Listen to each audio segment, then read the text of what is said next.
But then as you have an ersatz so-called recovery, the price of oil starts to come back. It's recently been hovering around $80 a barrel. And what we see is at $80 a barrel now, with the economic and financial collapse, people are having a hard time affording that. World oil production right now is about 86 million barrels a day.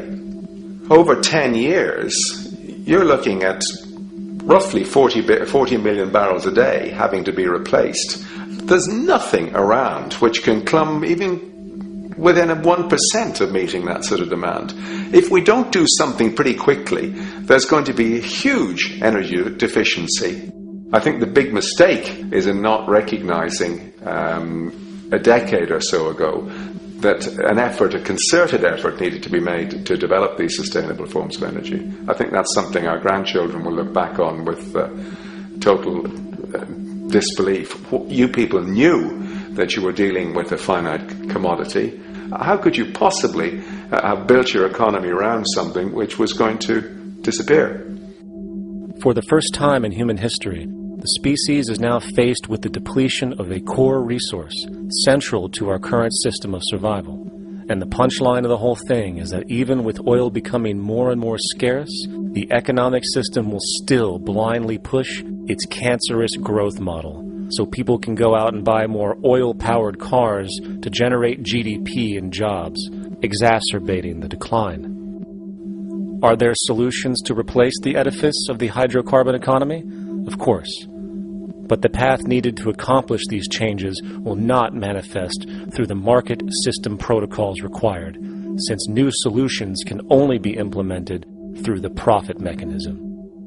People are not investing in renewable energies because there is no money in it in both the long and short term.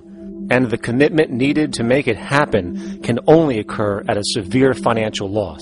Hence, there is no monetary incentive. And in this system, if there's no monetary incentive, things do not happen.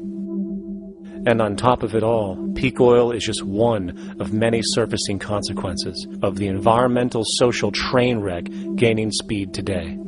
Other declines include freshwater, the very fabric of our existence, which is currently showing shortages for 2.8 billion people, and those shortages are on pace to reach 4 billion by 2030.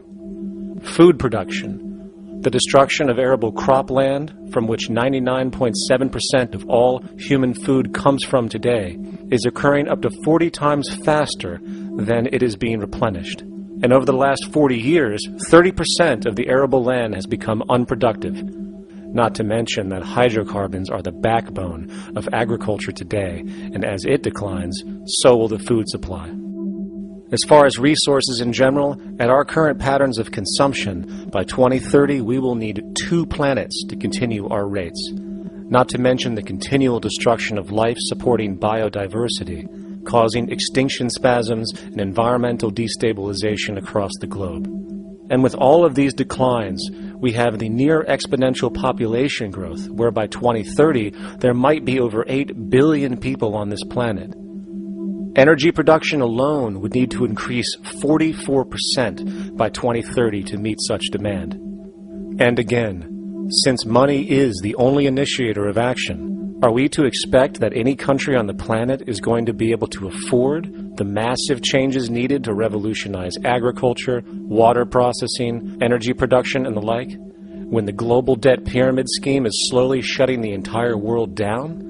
Not to mention the fact that the unemployment you currently see is going to become normality due to the nature of technological unemployment. The jobs are not coming back.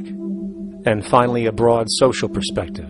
From 1970 to 2010, poverty on this planet doubled due to this system. And given our current state, do you honestly think we will see anything less than more doubling, more suffering, and more mass starvation?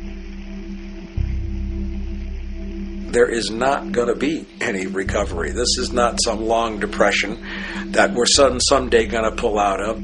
I think the next phase we're going to see after the next round of economic collapse is massive civil unrest, when employment checks stop being paid because the states have no money left. And when things get so bad that people lose confidence in their elected leaders, they will demand change if we don't kill each other in the process or destroy the environment.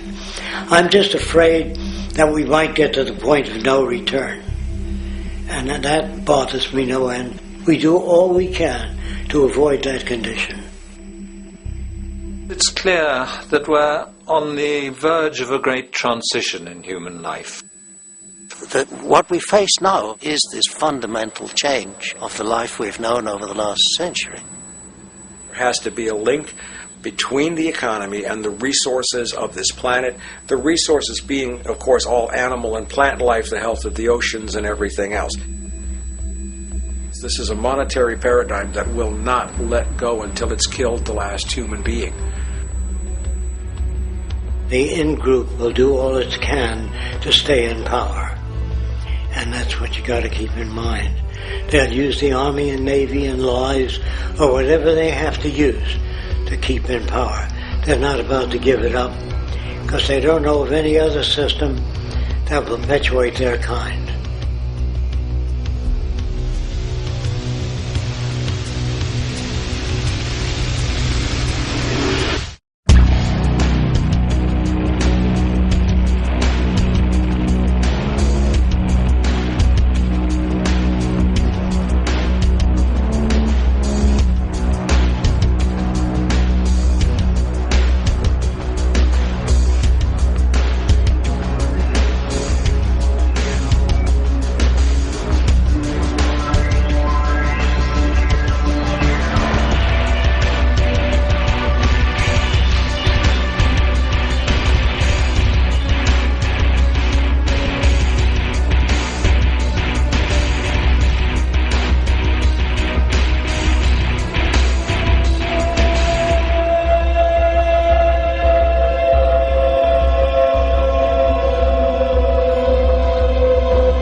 Just remember that the goal is for us all to capture all we want.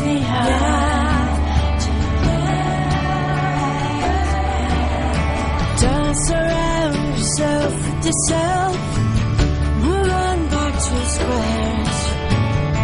Send an instant karma to me, and I shall live with love and care for yourself. 'Cause it's time and time with your time, and its news is captured for the Queen to use.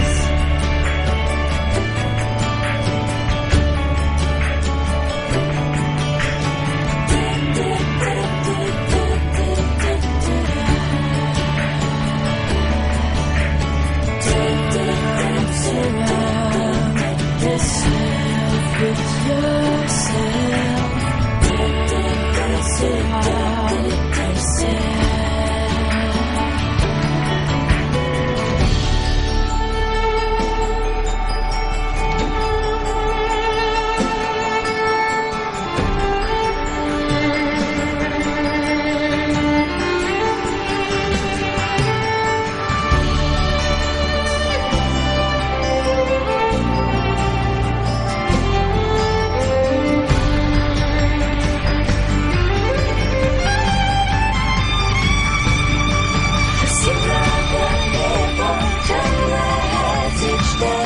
Satisfied, I'm on my way.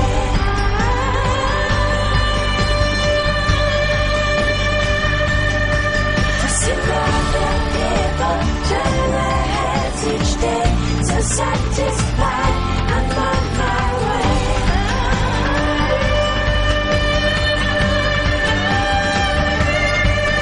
See all the people turn their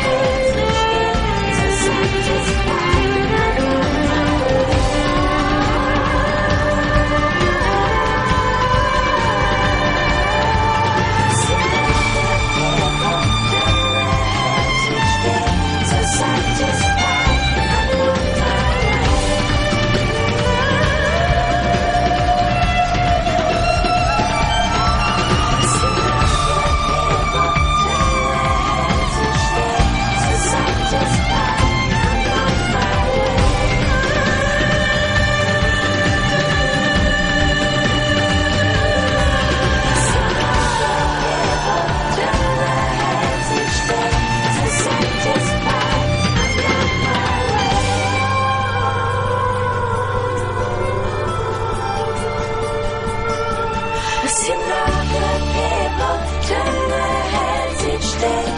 Satisfied, I'm on my way.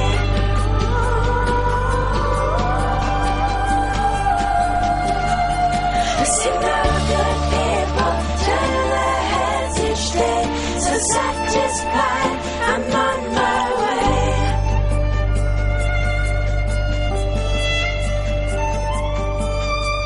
See now good people turn their heads each day. So satisfied, I'm on my way.